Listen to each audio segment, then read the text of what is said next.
सर्वप्रथम सर्व स्वामी भक्तांचे पुन्हा एकदा खूप खूप मनापासून स्वागत आहे। स्वामींच्या कृपेने आपण सर्वजण सुखी, आनंदात, समाधानी तसेच स्वामींच्या सेवेमध्ये रममान असाल अशी आशा व्यक्त करून आज एक सुंदर असा अनुभव घेऊन तुमच्यासाठी आली आहे। हा अनुभव लातूर जिल्ह्यातील रहिवासी असलेल्या एका स्नेहल ताईंचा आहे।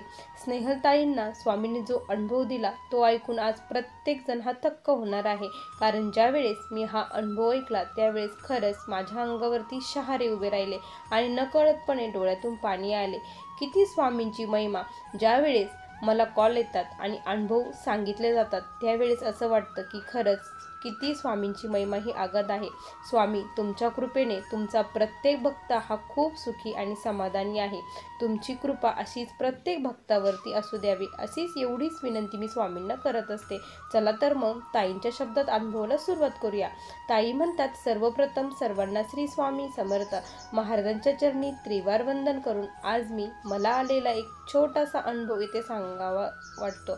सांगायचा नव्हता, पण काय झालं ना की मनामध्ये खूप गोंधळ उडाला होता की सांगू की नको, पण सर्वांचे अनुभव ऐकल्यानंतर असं वाटलं की नाही, आपल्याला पण सांगायला पाहिजे। स्वामींनी आपल्याला एवढा छान अनुभव दिला तर आपण का नाही सांगायचा, म्हणून मी हा अनुभव सांगते आहे। स्वामी भक्तांनो, मी स्वामींच्या सेवेत येण्याचं कारण फक्त एकच होतं की मला जॉब नव्हता, सर्व काही संपलं सारखं वाटत होतं, कारण माझे आई वडील मी लहान असतानाच वारलेले। माझा सांभाळ मावशीने केला। मी मावशीच्याच घरी लहानाची मोठी झाले। वडिलांनी देखील मला बघितले नाही, कारण माझ्या वडिलांनी दुसरे लग्न केले। आई, ती दुसरी आई ही खूप डेंजर होती, त्यामुळे माझ्या मावशीने तिथे मला ठेवले नाही। माझे मावशी काका हे खूप चांगले आहेत, त्यांनी मला पोटच्या मुलीप्रमाणे वाढवले। आज मी तेथेच आहे आणि माझं 12वी शिक्षण हे कंप्लीट झालं। 12वी झाल्यानंतर काय करावं काही कळत नव्हतं आणि काकाकडे तर खूप सारे पैसेही नव्हते, मला त्यांना काही त्रास द्यायचा नव्हता। आणि मी जेव्हा 10वीत होते तेव्हापासूनच स्वामींच्या सेवेमध्ये आले होते, कारण माझी एक मैत्रीण होती, ती स्वामींची खूप सेवा करायची। तिने मला स्वामींविषयी सांगितलं होतं की तू स्वामींची सेवा करत जा, बघ तुझे आयुष्य बदलेल, तुला खूप छान नवरा मिळेल, तुझं पुढचं आयुष्य हे छान जाईल, तू स्वामींच्या सेवेत ये। त्यावेळेस मी तिच्यासोबत आरतीला जाणे, स्वामींची सेवा करणे, नामजप करणे, एवढी सेवा करायचे।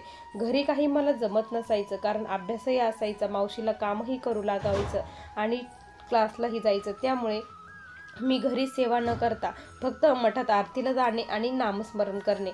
मला एखादं संकट वाटलं, काहीतरी घडणार आहे असं वाटलं, कुणाची भीती वाटली, त्यावेळेस मी स्वामींचं खूप मनापासून धावा घ्यायचे आणि खरंच स्वामी ते मला त्याच्यापासून टाळायचे आणि मला ते अनुभव द्यायचे।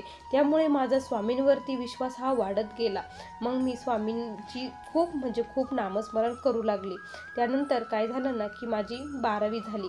12वी झाल्यानंतर आता काय करायचं हा खूप मोठा प्रश्न होता। मग मी मावशीने त्यांना सांगितलं की मला पुढे शिकायचं नाही, मी काहीतरी नोकरी बघते, काहीतरी जॉब करते असं मी म्हटले आणि मी गावातच एका मोठ्या कापड दुकानामध्ये कामाला लागली।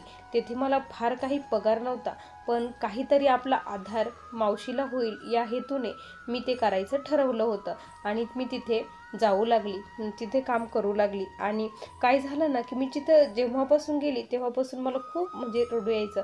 रोज ती गिऱ्हाईकांची कटकट, किरकिर आणि मला शांत वातावरण पाहिजे होतं। मला स्वामींचं नामस्मरण करायचं होतं, स्वामींची सेवा करायची होती। मी स्वामींपुढे मठात गेल्यावर खूप रडायचे, आपोआप माझ्या डोळ्यातून पाणी निघायचं की स्वामी हे काय चाललंय माझ्या आयुष्यामध्ये, मला तुमची सेवा करायची, मला बाकी काही नको, मला शांतता पाहिजे, मला तुमचं नामस्मरण करायचं आहे, मला या वातावरणातून बाहेर काढा, मला दुसरा काहीतरी जॉब द्या। मी स्वामींसोबत खूप भांडायची आणि परत म्हणायचीही मी काय बोलते आहे, मी म्हणायचे की तुमचीच इच्छा असेल, तुम्हालाच वाटत असेल की तुमची सेवा मी करावी नाही, म्हणूनच तुम्ही असं करत आहात। मी स्वामींसोबत असंही बोलायची। नंतर मनात यायचं की मी असं का बरं बोलते आहे, असंही वाटायची। मी स्वामींसमोर भांडायची पण आणि पुन्हा स्वामींकडेच जायची, कारण मला दुसऱ्या कुणाचा आधार नव्हता। माझ्या मावशी काकानंतर जे कोणी माझे सर्वस्व असतील, माझे पाठीराखा असतील, ते फक्त आणि फक्त स्वामीच होते। मला स्वामींशिवाय आणि मावशी काकाशिवाय दुसरं कुणावरतीच विश्वास नव्हता। त्यानंतर काय झालं ना की असेच थोडे दिवस गेले आणि मी काय करायची, सकाळी लवकर घरून निघायची आणि त्या दुकानाशेजारीच महादेव मंदिर होतं. त्या मंदिरामध्ये मी रोज जायची. माझा 8चा टाईम हा असायचा. मी कामाला 9:30-10 वाजता तिथे जात असायची. मग अर्धा पाऊण तास मला शांतता मिळायची. त्यामुळे त्या मंदिरात गेल्यावर मला खूप छान वाटायचं, मन शांती मिळायची. त्यामुळे मी तिथे रोज जात असायची. तिथे जाऊन मी पिंडीजवळ बसायची आणि स्वामींचा नामजप करत बसायची. मी खूप एकाग्रचित्तेने स्वामींना माझ्या भ्रुकुटी मध्यावरती आणायची आणि स्वामींचा नामजप करायची आणि डोळ्यातून तिथेही माझ्या आपोआप पाणी निघत असायचं. काय माहीत काय व्हायचं, पण खूप माझ्या डोळ्यातून आपोआप पाणी यायचं आणि रडू यायचं. तिथं कोण येतंय, मला कोण बघतंय, काय होतंय, मला काही एक माहीत नव्हतं, काहीच माहीत नव्हतं. मी फक्त तिथून मग निघायची आणि दुकानात जायची. दुकानात गेल्यानंतर तिथे काम करायची आणि संध्याकाळी घरी जायची. एवढा माझा दिनक्रम हा रोजचा चालू होता. एक दिवस असंच वार होता सोमवार. सोमवारी मी तिथे गेली. डिसेंबर महिना होता, पहिला सोमवार होता. त्यावेळेस मी तिथे गेली आणि गेल्यानंतर माझी पूजा वगैरे झाली. अर्धा पाऊण तास तिथे माझा गेला आणि मी जाण्यासाठी निघाले. जेव्हा मी जाण्यासाठी निघाली तेव्हा 60-70 वयाच्या एक आजी आल्या. लाल साडी त्यांनी घातलेली होती आणि त्या आजी माझ्यासोबत बोलू लागल्या. काय गं, कशी आहेस, बरी आहेस का? त्यावेळेस मला काही कळायला मार्ग नव्हता की ह्या कोण आहेत. मी त्यावेळेस त्यांना विचारलं की आजी, मी तुम्हाला ओळखलं नाही. त्यावेळेस त्या म्हटल्या, अगं कशी ओळखणार, तू आपली काही ओळखच नाही.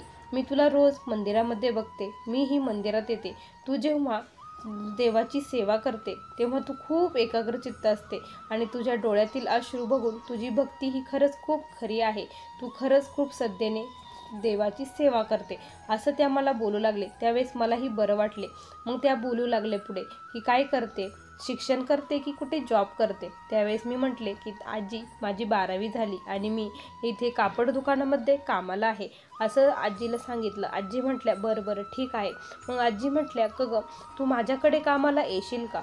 तर मी म्हटलं, तुमच्याकडे तिथे काय काम आहे? तर त्या म्हटल्या की आम्ही मुलांचे क्लासेस घेतो, छोट्या मुलांचे क्लासेस घ्यायचे, तू घेशील का, करशील का? आम्हाला एका मुलीची गरज आहे. त्यावेळेस तुला जर करायचं असेल तर सांग, नाही तर तुझी कोणी मैत्रीण वगैरे कोणी असेल तर तू तिलाही सांगू शकते आणि आमच्याकडे पाठवून दे. त्यावेळेस मी म्हटलं की नाही आजी, मी करेन ना, का बरं करणार नाही. मग मी त्या आजींच्या घरी गेले. आजींच्या घरी गेल्यानंतर तिथे मी 2-3 दिवस मुलांना शिकवलं. माझी शिकवण्याची पद्धत, मुलांचं ते सर्व काही त्यांनी अट्रॅक्ट होणं हे आजींना खूप आवडलं. मग माझा तिथे जॉब फिक्स झाला. आता मला तिथे पगारही छान मिळू लागला होता आणि दिवसभर मुलांमध्ये कसा वेळ जायचा हे मला कळतच नव्हतं. मग मी त्या आजीबाबांना विचारून तिथे एक स्वामींची मूर्तीही स्थापन केली. मी आता तिथे स्वामींची आरती वगैरेही घेत होती. मुलांना शिकवण्याबरोबर मी संस्कार देखील लावत होती. स्वामींविषयी त्यांना थोडंफार सांगत होती. त्यामुळे मुलांना देखील खूप त्यामध्ये आवड निर्माण होत होती. ते आम्हाला रोज मला म्हणायचे की टीचर, आम्हाला स्वामींविषयी एक गोष्ट सांगा ना. तर मी त्यांना स्वामींचा आलेला एक अनुभव रोज सांगत असायची. ते खूप छान ऐकायचे. त्यावेळेस आजीबाबाही माझ्यावरती खूप खुश होते की तू खूप छान मुलांना शिकवत आहे. त्यावेळेस मग असंच स्वामींची सेवा चालू होती. काय झालं ना की एक दिवस असंच माझं कसं दिवस जात होतं हे कळत नव्हतं. स्वामींची सेवा फार काही होत नव्हती आणि एक दिवस रात्री मला स्वप्न पडलं की एक वृद्ध व्यक्ती, खूप मोठा म्हातारा व्यक्ती माझ्या स्वप्नात आले आणि ते कुणाला तरी सांगत होते की एवढ्या दिवस आमचं नामस्मरण घेण्यासाठी, सेवा करण्यासाठी, नाव घेण्यासाठी खूप रडत होती. एवढंच ते बोलले आणि अदृश्य झाले. खूप मी त्या स्वप्नाचा विचार करू लागले आणि त्यानंतर मी जेव्हा मंदिरात गेली त्यावेळेस मला माझी मागची मी कशी होते, मी स्वामींचं नाव घेण्यासाठी रडत होते हे मला आठवलं आणि खरंच मला त्या क्षणी खूप रडू आलं आणि त्या क्षणी स्वामींना म्हटलं की स्वामी, मी तुम्हाला विसरलेली नाही, मी तुमचं नामस्मरण हे कंटिन्यू करणारच आहे. मग तेव्हापासून मी स्वामींचं नामस्मरण कंटिन्यू करू लागले. मुलांना शिकवण्यात जेवढा वेळ जायचा, मला आता खूप वेळ मिळत होता, कारण 2-3 तास मी मुलांना शिकवायचे, त्यानंतर घरी यायचं आणि खूप सारा वेळ मला मिळत असायचा. त्यामुळे स्वामी सेवा ही खूप चालू झाली होती.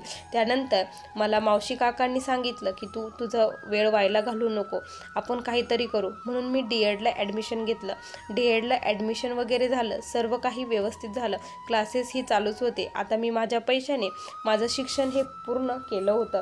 शिक्षण वगैरे माझं कंप्लीट झालं. त्यानंतर मी आता एका स्कूलला जॉब करत आहे. स्वामी कृपेने सर्व काही व्यवस्थित आहे आणि माझा स्वामींवरती खूप विश्वास आहे की यापुढे देखील स्वामी माझ्या आयुष्यातील सर्व संकट, सर्व काही दूर करणार आहेत. सर्व आहेत, जो काही संकट येईल त्या संकटाला सामोरं जाण्याची ताकद माझे स्वामी प्रत्येक क्षणाला मला देत असतात. मला कोणी नाही, मी असं कधी म्हटलेच नाही. कारण माझे आई, बाप, वडील, भाऊ, बंधू सर्व काही माझे स्वामी आहे. माझा सर्वात जवळचा जो कोणी फ्रेंड असेल तो फक्त स्वामी महाराज आहे. कारण माझ्या मनातील प्रत्येक इच्छा, प्रत्येक गोष्ट, दुःख असो, सुख असो, ते मी फक्त माझ्या स्वामींसोबत शेअर करते. बाकी कुणासोबतच शेअर करत नाही.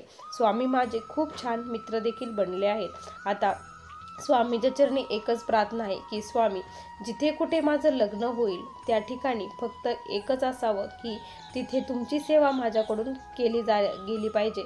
आणि जो कोणी माझ्यासाठी वर तुम्ही शोधणार आहात तो तुमचाच भक्त असला पाहिजे, एवढीच माझी इच्छा आहे. बाकी मला धन नको, दौलत नको, बाकी काहीच नको. फक्त तुमचा सेवेकरी नवरा मला द्या. कारण जर स्वामींचा सेवेकरी नवरा असेल तर तो मला स्वामी सेवा करण्यापासून कधीही थांबवणार नाही. आम्ही दोघं मिळून स्वामींची खूप सेवा करू आणि मला पूर्ण विश्वास आहे की स्वामी महाराज ही माझी इच्छा नक्की पूर्ण करणार म्हणजे करणार. म्हणतात ना, ज्याला कोणी नसतं त्याला स्वामी महाराज असतात, तसंच आहे. असा मला आलेला हा छोटासा अनुभव होता. श्री स्वामी समर्थ. बघा स्वामी भक्तांनो, किती सुंदर असा अनुभव या ताईंचा आहे. खरंच ताई, तुमचं मन हे खूप साफ आहे, खूप निर्मळ आहे, खूप सुंदर आहे. त्यामुळे स्वामी महाराज तुमच्यासोबत कायम राहणार आहे. आणि तुम्ही हा अनुभव इथे शेअर केला ही खरंच खूप मोठी गोष्ट आहे. कारण तुमचंही ऐकून इतर भक्त स्वामी सेवेकरी होणार आहे. आणि खरंच स्वामी भक्तांनो, तुम्हाला देखील कोणाला अनुभव शेअर करायचा असेल तर या नंबरवरती आपला अनुभव शेअर करावा. चॅनलला सबस्क्राईब केलं नसेल तर लगेच सबस्क्राईब करा. असेच रोज नवीन नवीन अनुभव या चॅनलवरती येत असतात. चला तर मग पुन्हा भेटूया अशा सुंदर अनुभवासोबत. तोपर्यंत सर्वांना श्री स्वामी समर्थ. जय जय स्वामी समर्थ. श्री गुरुदेव दत्त.